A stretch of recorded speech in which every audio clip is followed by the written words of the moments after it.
hamna nyinyi wala nyinyi.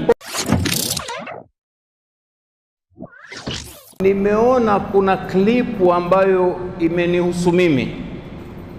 Nilizungumza hii klipu kwenye kipindi cha Al-Jawabul Kafi. Kuna mmoja ya ndugu zetu Waislamu aliuliza nini hukumu ya kupewa chakula na Wakristo wakati wanasherehekea sherehe yao ya siku ya Krismasi. Swali hili limeulizwa, nakumbuka ilikuwa ni mwezi wa Ramadhani mwaka 2018. Vijana wa redio wanazidi kunikumbusha, sasa ilikuwa 2018. Lakini cha kushangaza kuanzia juzi, kwa sababu hii kanda iko kwenye mitandao ya Radio Ihsan, iko kwenye Facebook, kwenye Twitter, kwenye mambo mengi, yani mitandao yote kwa ujumla. Sasa kuna mtu ambaye anaonekana hakuwa Muislamu, yeye hakutaka kuirusha ile kanda kama ilivyo. Alichofanya, alipiga picha wakati mimi niko kwenye studio, nimevaa ile speaker za kwenye kichwa, na mimi nilikuwa najibu, lakini yeye kapiga picha ya kawaida, lakini kachukua yale maneno yaliyoandikwa chini, tena mbadilisha jina, badala ya kuniita Sheikh Salim, Sheikh Muhammadi asema kupokea chakula pilau kwa ajili ya sherehe ya Krismasi ni marufuku. Kairusha ile. Basi ukiangalia sasa comments, Allahu Akbar, manaswara hasa walivyokasirika na lugha chafu walioitoa. Kwa nini? Kwa sababu yule bwana ilikuwa inaonekana nia yake kuleta uchonganishi, na aghlabu ya watu wanaotoa maoni ni kwamba huyu shekhe ni mtu anataka kuleta ubaguzi baina ya Waislamu na Wakristo. Huyu mzee ataka kuleta fitna. Unaona, huyu mzee hana akili, na matusi ya kila sampuli nimerushiwa mimi. Sasa cha kusikitisha ni kwamba hawa walikuwa ndio hao wenyewe waliozungumzwa Wakristo. Idadi kubwa ya Waislamu waliojitokeza katika kukomenti ni Waislamu ambao wanaunga mkono hawa Wakristo kwamba kweli huyu shekhe sio mafunzo ya dini haya kayaleta yeye, na ni mtu atakiwa akamatwe haraka. Wengine sasa, huyu ni mtu wa siasa, katumwa na Mama Samia huyu kuleta udini. Basi sasa jambo la ajabu ni kwamba kuna Waislamu lakini wachache sana waelewa, wakawa wameniunga mkono mimi na kunitetea, lakini ukiangalia idadi ni wachache. Sasa cha kushangaza, yani mimi naamini katika klipu ambayo imetrendi jana na juzi mpaka na leo, itakuwa ni klipu hii yangu mimi. Inafuatia ya Sheikh Bafana ambaye alizungumza kama mimi kutoka Kenya. Sasa napigiwa simu mimi na watu wengine wako Amerika ya Kusini, Waislamu, vijana wa Tanga, wanaambia Sheikh, vipi? Naambia bwana, hii kanda nayo mimi nitawatumia, nazungumza nao kwa WhatsApp. Nikiwatumia wakisikiliza, kwa sababu ni vijana wa Tanga, wanaelewa misimamo yetu, wanaona haina shida yote. Sababu mimi nimezungumza, kitu cha kwanza nimezungumza kwamba sisi Waislamu hatuna uadui na makafiri ambao sio maadui zetu, sio muharibin. Tumeruhusiwa katika Uislamu kufanya nao miamala ya kila namna, ikiwepo chakula.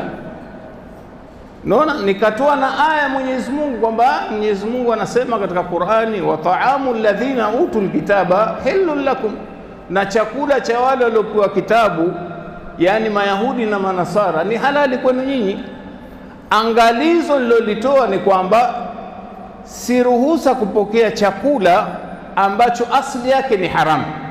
Kwa mfano, Mkristo akikuletea nguruwe huwezi kula, au kuletea glasi ya ulevi huwezi kunywa. Sharti la pili ambalo nalizungumza na wanachuoni usiletewe chakula Muislamu katika moja ya sherehe ya makafiri. Hili limezungumzwa na wanachuoni wote wakiwemo wa madhehebu ya Kishafii. Kuna akwali nyingi za maimamu wakubwa wamezungumza ubaya wa kula chakula cha sherehe zinazofanywa siku ambazo makafiri washirikina wanafanya sherehe yao. Kwa hiyo wewe ukiletewa zawadi kwa munasaba wa chakula kile, unaambiwa usile, ni haramu. Haya mambo yako wazi, lakini sasa watu wamegeuza yale mazungumzo wakayapindisha kwamba huyu, sisi Waislamu nchi hii tangu zama za Mwalimu Nyerere katufundisha udugu na umoja, mambo ya dini na ukabila tumesahau. Siku hizi Muislamu akipika pilau yake ya Idi anamwita Mkristo anakula, na Mkristo naye akipika pilau yake ya sikukuu ya Christmas au Pasaka anamwita. Siku tumelelewa hivyo hivi sasa. Isitoshe, Muislamu anaoa kwa Mkristo, Mkristo anaoa Muislamu mwanamke, tunaishi vizuri, tumekaa hivi muda wote. Hii imeshakuwa desturi ya Tanzania. Kwa hiyo huyu shekhe fitna kubwa, angalia ana ndevu kazitia blichi, mzee akili hana huyu, matusi mengi. Sasa cha kushangaza kikubwa zaidi, kuna bwana mmoja mtu mzima maskini, huwa kila siku anatoa klipu za matukio, na yeye akaenda akaipata hii klipu. Amenitukana huyu bwana, ananiambia shekhe matako huyu, matusi yanguone anatukana. Basi kisa nini? Maskini hajui misingi ya dini hii inazungumza nini kuhusu muamala wetu sisi na wasiokuwa Waislamu. Hajui. Hili ni somo ndugu zangu.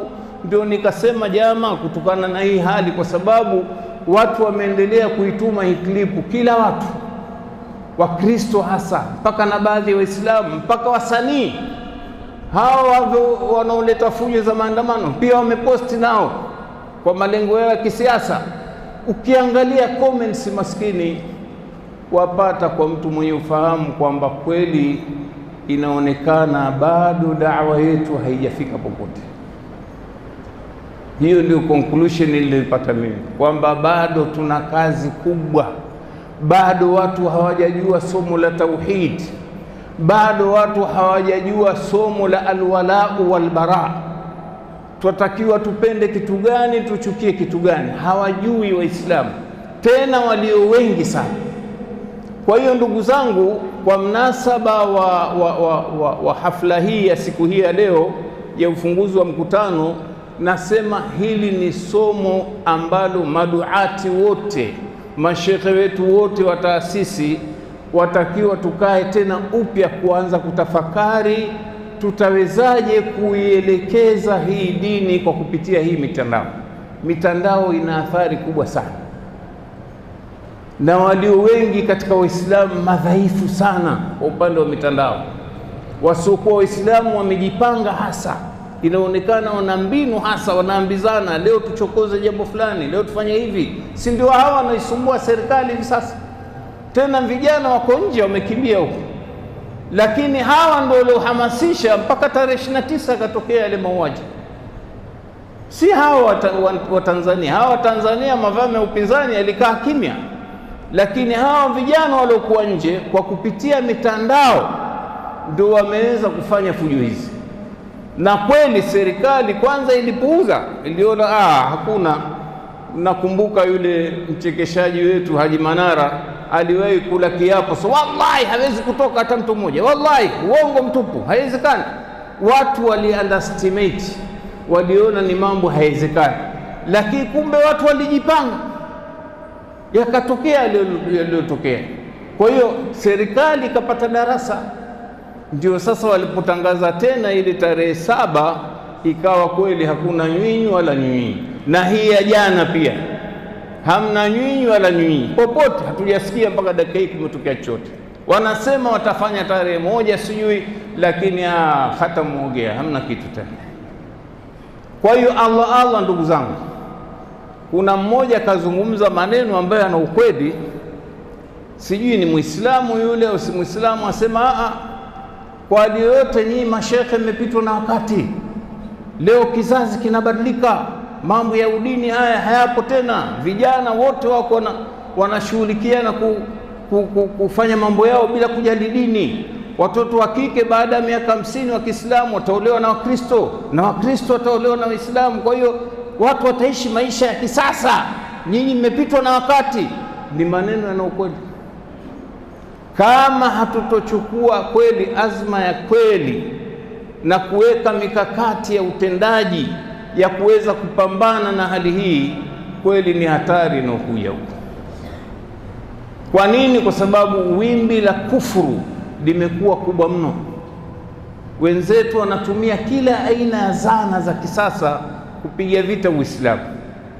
Kwa haya machache jamani, nawatakieni kila la kheri. Qulu qawli hadha wa billahi tawfiq wa sallallahu ala sayyidina Muhammad walhamdulillahi rabbil alamin.